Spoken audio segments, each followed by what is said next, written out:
This, it is important that we tell you a little story about your profession. How did it begin? It began in a very humble manner. Several years ago, as a matter of fact, in the 40s and in the 50s, some school holders at that time were invited to pathology laboratories when we were under the colonial rule at that time. These pathology laboratories located in Broad Street, Lagos, Adeoyo Teaching Hospital in Ibadan, and then of course the National Veterinary Research Institute in Vom, very close to Jos. So like most other health professions, the medical laboratory science practice had a very, very humble beginning in Nigeria.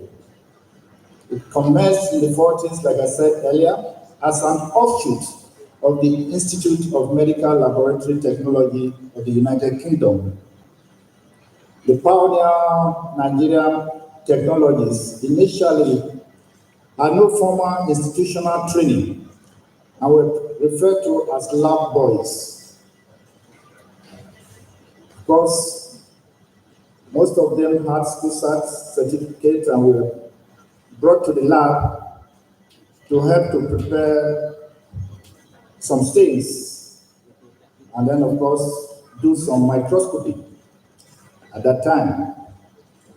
However, some of them later received federal government scholarships to travel for formal training at the Institute of Medical Laboratory Technology of the United Kingdom, and later returned after successful training to set up more formal training schools at the three locations I had earlier mentioned: the Pathology Laboratory General Hospital, Broad Street, Lagos, National Vet Research in Vom, and then of course Adeoyo General Hospital, Ibadan.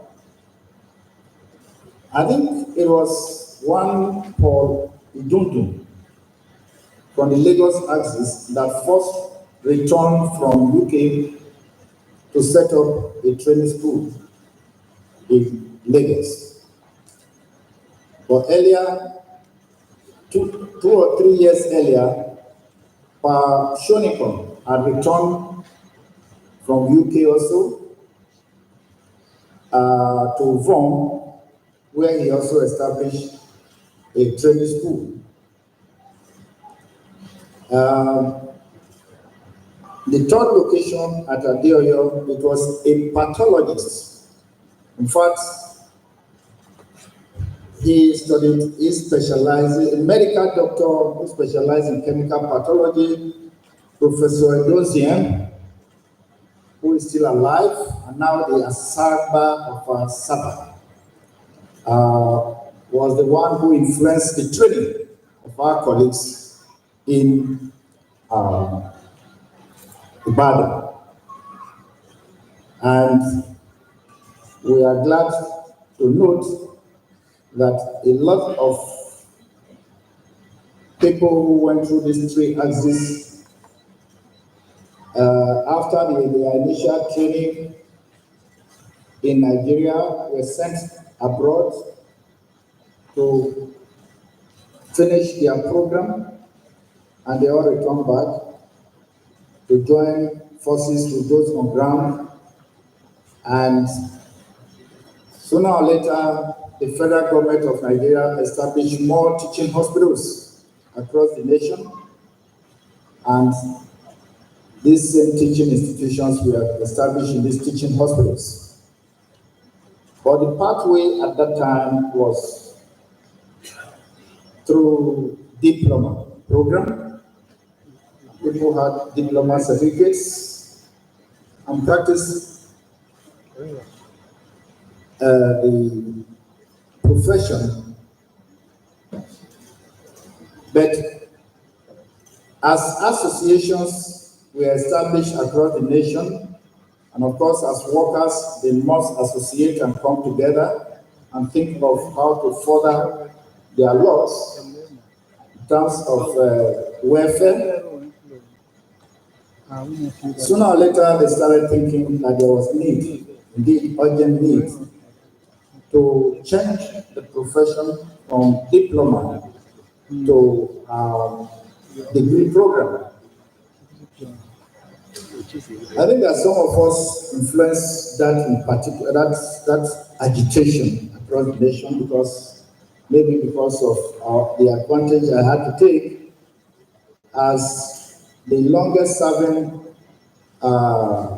president of the Association of Medical Laboratory Scientists across the nation for at least 8 years.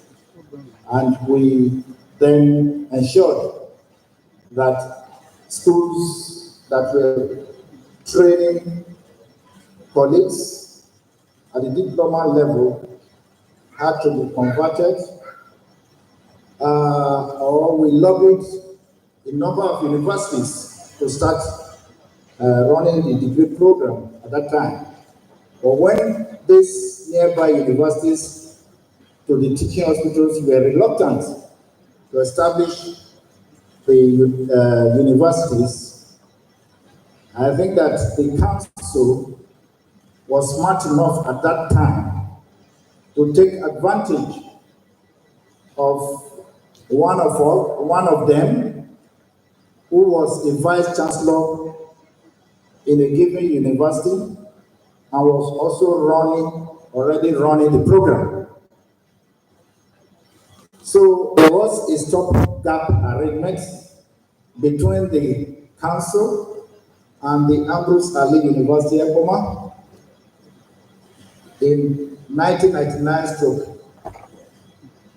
the year 2000, asking us to please sign a memorandum of understanding for an affiliation between the council and Ambrose Ali University. This we happily obliged them. I had to convince my Senate, since I was the chairman. I took undue advantage, but don't blame me for doing so. And we obliged them. And so there was this stopgap arrangement, and we stopped by 2000, stopped all the diploma programs in all the various teaching hospitals, and they were now registered with the council to affiliate with the Ambrose Ali University Ekoma, for which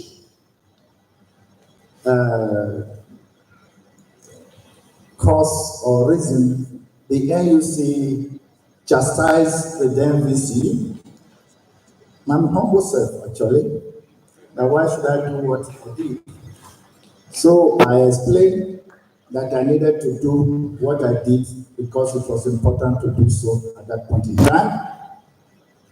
Our people had told us that they will use what they have to get what they wanted.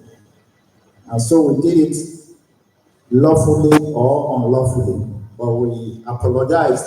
Meanwhile, we had already started graduating students at BMLS level, and there was no going back. Then council said to them, okay, come and do another 9 months before you start practicing. I mean, not council, that is NUC. This was done happily by the graduates, and that was how this thing got established. But like I said earlier, anywhere we go, we ensure that the universities establish this program. And as I speak today, happily, we are happy that there are about 25 universities across the nation, including this institution, that run the degree program in medical laboratory science in this country. That gives us joy. Also, the institute, the council has a mandate not only to train medical laboratory scientists, but also laboratory technicians and medical laboratory assistants. So as we were going round to ensure that degree programs were established for the male lab scientists, we were also busy looking for other institutions, particularly health institutions, to train the medical lab technicians and medical laboratory assistants. And as we speak, there are 74 of such schools in this country. And as